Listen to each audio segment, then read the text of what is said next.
Bonjour Nico, Mathieu, merci d'avoir accepté l'invitation de Télématin. Vendredi dernier, 4 enfants âgés de 13, 9, 4 et 1 an ont été retrouvés sains et saufs après 40 jours passés dans la jungle aérée en Colombie suite à un crash d'avion. Le pilote et la mère des enfants sont décédés, il faut le préciser, car ces enfants étaient seuls dans ces conditions. Vous, en tant qu'aventurier explorateur, vous avez fait à peu près 31 pays, notamment dans la forêt amazonienne. Est-ce que vous considérez que ce qui s'est passé est un miracle ? Oui, totalement. En fait, c'est vraiment un miracle parce que ça reste des enfants et c'est hyper compliqué de survivre dans la forêt amazonienne. Il y a quand même, quand on a les connaissances et les compétences, vraiment beaucoup de choses qui peuvent le permettre. Mhm. Mais de là, suite à un crash d'avion, peut-être avec des blessures ou autres, réussir à survivre pendant plus de 40 jours, Ça vous c'est paraît vraiment un dingue, miracle. parce que ce sont des enfants. Est-ce que vous pouvez nous raconter à quoi ressemble finalement cet environnement de forêt amazonienne en termes de, je sais pas, de température, de visibilité, d'animaux sauvages ? Oui, alors c'est assez simple, c'est vraiment 90% d'humidité en moyenne. Il fait généralement 30 à 33 degrés, donc c'est Mm. plutôt abordable, il ne fait pas trop chaud ni trop froid. Mais le problème, c'est vraiment la densité. Il fait noir tout le temps. On ne voit pas plus de 4 ou 5 mètres devant nous quand on essaye de faire de l'itinérance et qu'on marche dans cette forêt. Et surtout, c'est une jungle la journée, mais la nuit, c'est une autre paire de manches. Tout se réveille, tout se met à l'affût pour chasser, entre guillemets. Donc c'est-à-dire les animaux sauvages ? Ah oui, c'est plus du coup la faune insectivore qui se Mhm. réveille. Il y en a vraiment énormément. Mhm. Après, c'est vrai qu'il peut y avoir des plus gros mammifères, mais c'est vraiment plus rare. Vous les avez pas croisés, vous ? Si, moi Si. j'ai presque Il y a vu des toute la jaguars, faune. c'est ça ? Il y a des jaguars, mais c'est pas dangereux pour l'être humain, sauf pour du coup des enfants, parce Bah qu'ils oui, sont plus à taille parce que ce de sont proie, entre des guillemets. animaux qui s'attaquent à plus petits qu'eux, c'est bien ça ? Exactement, ouais. Au milieu de tous ces dangers, comment, à votre avis, ils ont réussi à se nourrir et surtout à s'hydrater 40 jours ? Je ne sais pas, normalement, on meurt au bout de combien de jours si on ne mange Bah, pas et si on ne boit pas ? c'est la règle des trois, entre guillemets, c'est 3 jours sans eau, 3 semaines sans nourriture. Pour un D'accord. être humain en général. Heureusement, ils étaient en saison des pluies, donc il ne devait pas du tout y avoir de problème pour trouver de l'eau.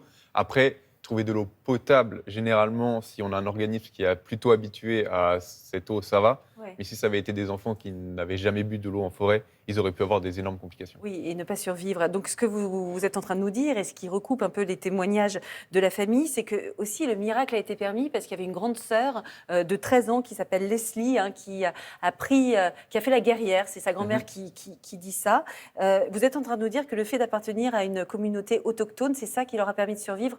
C'est-à-dire que les mêmes enfants de France n'auraient pas Ouais, survécu. c'est la connaissance en fait qui permet de survivre à un endroit. C'est vrai que si on tombe à cet endroit-là et qu'on n'a jamais mis les pieds, que ce soit dans un désert ou une jungle ou tous les endroits hostiles sur Terre, on a très peu de chances de survivre. Mais leur chance, c'est ce qui est quand même un miracle parce qu'il faut réussir à l'utiliser cette chance, c'est d'avoir pu connaître la forêt avant d'y tomber. Autrement, ils n'y auraient probablement pas survécu. Ouais, C'est c'est évident. pour ça qu'on appelle ça un miracle. Ouais. Les enfants ont été retrouvés samedi, hein, considérablement amaigris, déshydratés, le corps recouvert, vous en parliez tout à l'heure, de moustiques et de morsures d'animaux. Ils vont rester à peu près hospitalisés 2 semaines pour recevoir des soins évidemment nutritionnels, mais aussi psychologiques. Vous pensez on sort indemne de ce genre d'expérience ? Je pense que c'est plus le traumatisme du crash qui va être hyper compliqué à gérer à l'avenir, mais s'ils connaissent la forêt et vivent dedans en tant que communauté, je ne pense pas qu'ils vont avoir peur de cette forêt. La forêt, c'est leur quotidien, c'est leur moyen de subvenir à leurs besoins. C'est Donc, comme nous le bitume, quoi. c'est comme nous, le bitume, exactement. Donc, j'espère pas, en tout cas pour eux, parce que la forêt reste quand même un endroit magnifique, c'est une belle biodiversité. Donc, il ne faut pas qu'ils gardent le côté négatif de ce Alors, côté-là. vous, tout au long de vos expéditions, vous vous êtes parfois mis en danger. Il y a quelques mois, vous étiez en Côte d'Ivoire et vous avez attrapé le paludisme, vous avez frôlé la mort. Qu'est-ce qui vous a fait le plus peur au cours de vos différentes expéditions ? Je pense que la peur, elle n'est pas vraiment présente parce que je me suis toujours préparé à toutes les éventualités, mais j'ai eu des situations improbables, oui, en Afrique beaucoup, mais même en Amazonie avec la faune. On est tout le temps surpris en jungle. C'est-à-dire qu'à n'importe quel moment, la frontière entre le tout va bien et tout va mal est très fine. Donc, ouais, j'ai eu une expérience où je marchais dans de l'eau pour suivre un fleuve et en fait, il y avait un hippopotame qui dormait à l'intérieur de l'eau et j'ai mis le pied dessus. Oh là!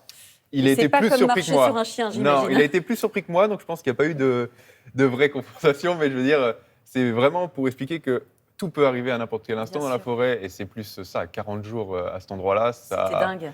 il y a beaucoup de choses qui auraient pu arriver et qui ne sont pas arrivées heureusement, donc c'est D'où le plutôt miracle. d'où le miracle. Et votre prochain défi à vous, c'est quoi ? Bah, moi, je suis vraiment tombé amoureux des forêts et des jungles au global, surtout sur l'équateur. Donc, j'ai un projet de traverser l'Amazonie en entier un jour. Mhm. Donc, c'est 350 km, enfin 3500 km, pardon, c'est beaucoup plus grand. Et voilà, donc je m'entraîne au maximum pour voir ça, quoi. Bon, bah écoutez, on vous souhaite bon voyage, on dit ça quand à un explorateur ou Peut-être, une belle oui. exploration? Tout marche. Bon, très bien. Merci Nicolas Mathieu d'être venu ce matin. Je rappelle que vous avez une chaîne YouTube sur laquelle vous partagez justement tous vos exploits. Nous allons vous suivre. Merci beaucoup. Merci à vous.